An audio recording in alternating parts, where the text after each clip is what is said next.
Ano? Meron sa baba, ayun guys, bunga yan oh. Tapos meron din dito.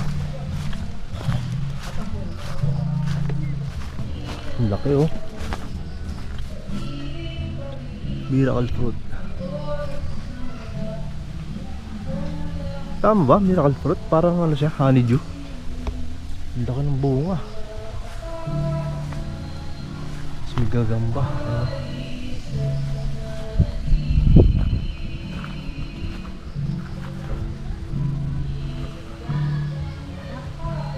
Ito parang kape yung ano nito guys.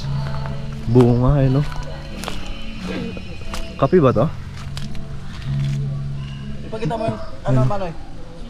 Comment lang guys sa mga nakakaalam kung anong klaseng ano to. Anong klaseng Miracle fruit Manoy. puno. Meron na nakaano ko na to. Ito yung dahon niya. Tapos yung bunga yan guys. Ayan o. Parang kape. Katatapos ko lang. Putang hinahanap mo.